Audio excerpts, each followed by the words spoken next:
International standards తో latest టెక్నాలజీతో quality education అందిస్తుంది seats the creek planet schools and Ambitus world schools.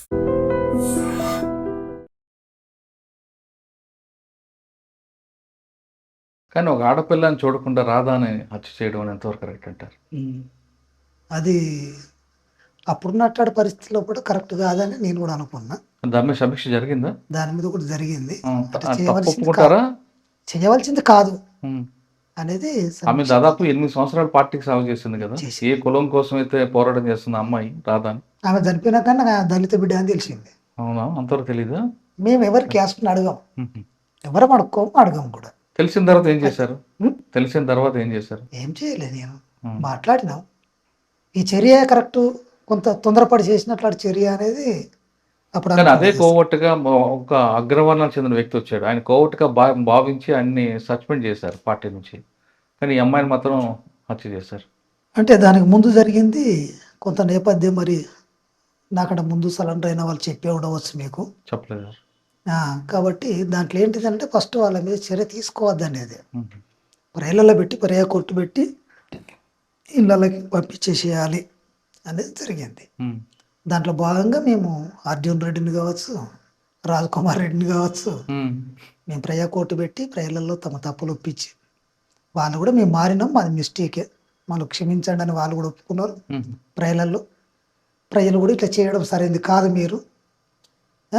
ఆ కర్ణాటక ప్రజలు అయితే వీళ్ళ చాలా సీరియస్గానే చెప్పారు అర్జున్కి. ఇట్లా ఇన్ని సంవత్సరాలు మా లోపల పనిచేస్తున్నారు, మీరు ఇట్లా మారితే ఎట్లా, మరి మీ తల్లిదండ్రులు ఏం ఆలోచిస్తారు, మా బిడ్డలు పోయి మంచిగా పని చేస్తున్నారు అంటారు, ఇవాళ ఏమైనా చేసినాం అనుకో అక్కడ ప్రజలు మూర్ఖులు అని అంటారు.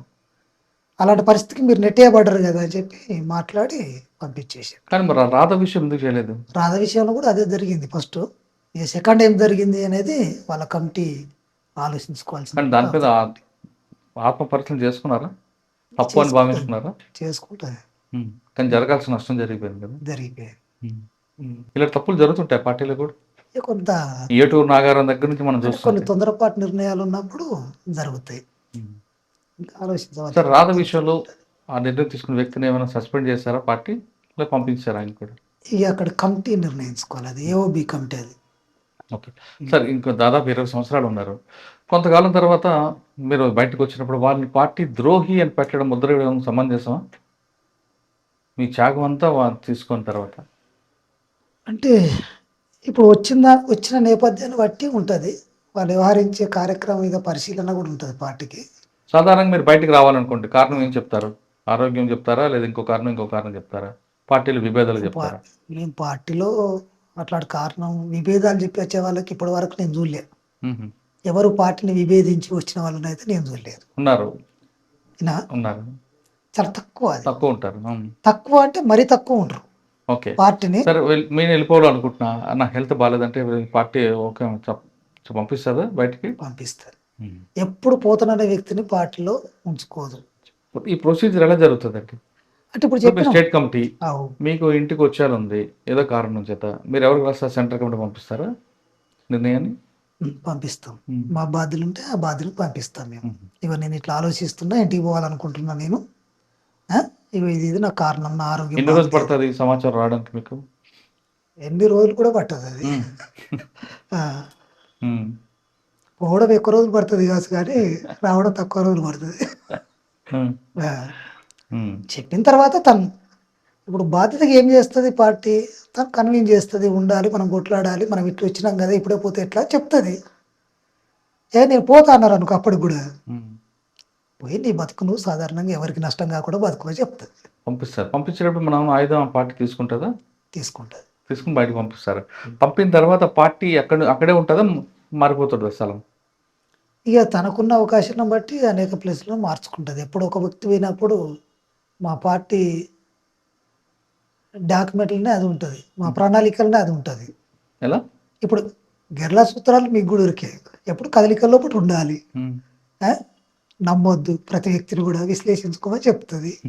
అక్కడి నుంచి పంపి అక్కడే ఉంటే నష్టపోతాం కదా, కాబట్టి మార్చుకుంటుంది.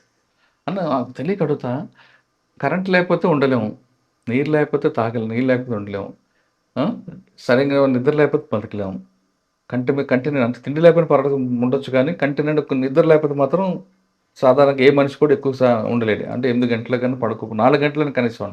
ఉమ్. ఇన్ని ప్రతికూల వాతావరణంలో ఎలాగున్నారండి అసలు మీ అందరూ అక్కడ? ఎలా ఉంటారు కూడా?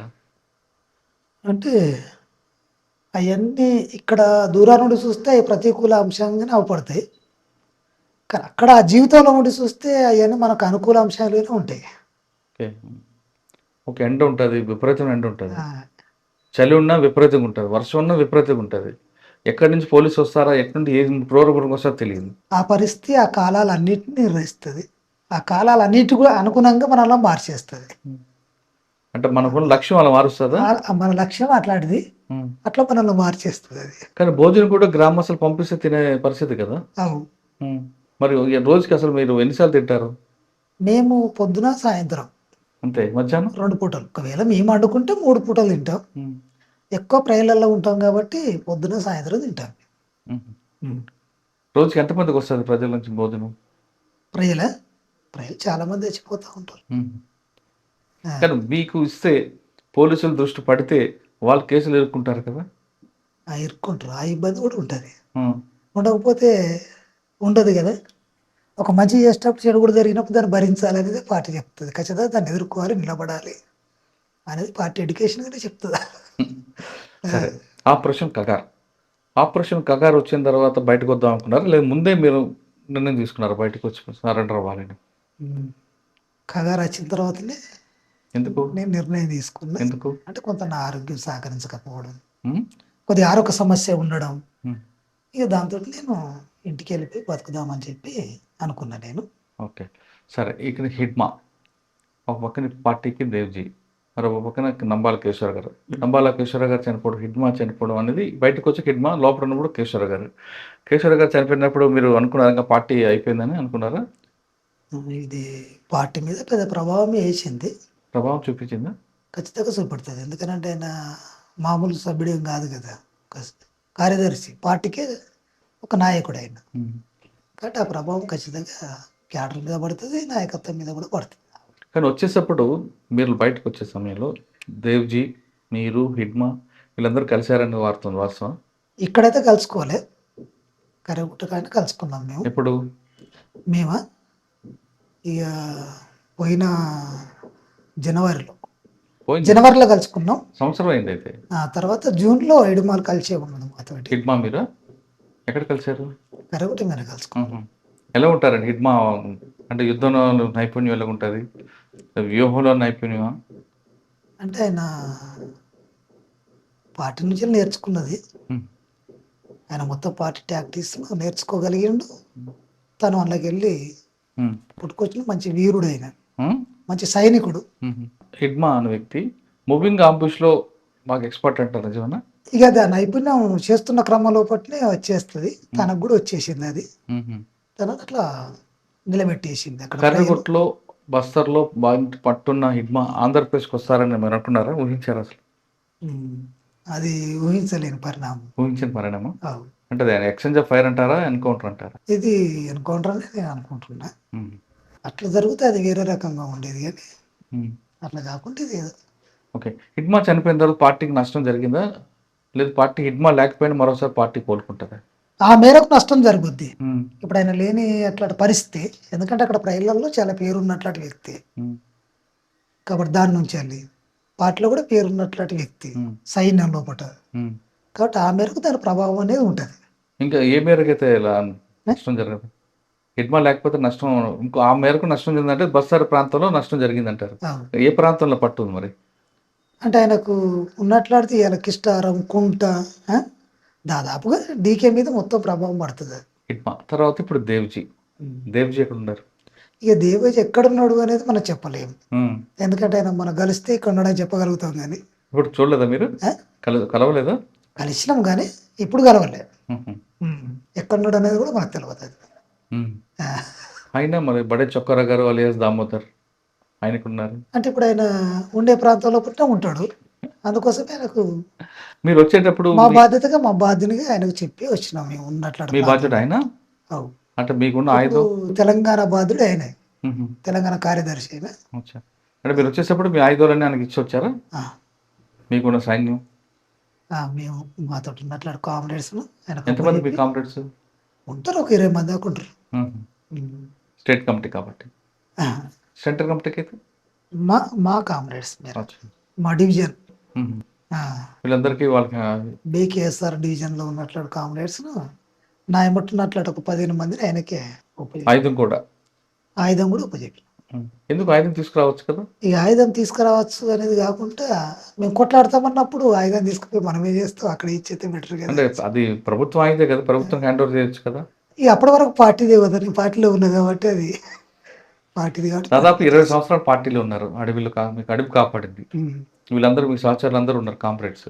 వాళ్ళందరినీ విడిచిపెట్టి వస్తున్నప్పుడు మీ ఫీలింగ్స్ ఏంటి? అంటే దాదాపుగా నేను చేసినట్లు అన్ని ప్రాంతాల్లో కూడా ప్రజలు బలగాల్లో కూడా కంటికి రెప్పలా కాపాడుకున్నారు నన్ను. ఇవాళ వాళ్ళని అందరినీ ఇడిసి రావడం కూడా నేను చాలా బాధగానే ఫీల్ అయినా. మ్మ్. ఎందుకంటే మన వ్యక్తిగత సమస్యతోటి ఇలా వాళ్ళని విడిచిపెట్టిపోతున్నాం. మ్మ్. ఇన్ని త్యాగాల మధ్యలో ఇంతమంది కామ్రేడ్స్ అమరులు అయ్యిండ్రు. వాళ్ళ పిల్లలు కూడా ఎంతోమంది వచ్చి మనతోటి ఉండి మనల్ని రక్షిస్తూ అమరులు అయ్యిండ్రు అని అట్లాంటి బాధ అనేది కొద్దిగా సీరియస్గానే వెంటాడుతుంది. అవునా. సరే, బయటకు వచ్చారు. బయటకు వచ్చిన తర్వాత ఇప్పుడు ఈ ప్రపంచం ఎలా కనిపిస్తుంది? ఎట్లా దానికి దీనికి చాలా డిఫరెన్స్ ఉంటుంది, మారింది, చాలా మార్పులు కనబడుతుంది, ఇంకా కూడా మారొచ్చు. ఇది ఇప్పటికైనా సరే అజ్ఞాతుల్లో మావోయిస్టులు అందరూ కూడా ఖచ్చితంగా లక్ష్యం సాధించాలంటే బయటకు రండి అంటున్నారు కొయ్యరు సాంబయ్య అలియాస్ వజ్జాల్. ఆయన చెప్తున్నట్లుగా ఈ 35 సంవత్సరాల సర్వీసులో చేసిన త్యాగంలో కొంత మేరకు మాత్రం నేను అనుకున్న లక్ష్యాన్ని సాధించాను అన్న దీంట్లో నాకు ఒక భాగస్వామి ఉందనే విషయం మాత్రం ఆయన అంగీకరిస్తున్నారు. ఇది సాంబయ్య గారితో. వచ్చే వారం మరొక ఇష్టం మళ్ళీ కలుద్దాం. నమస్తే. Thank you.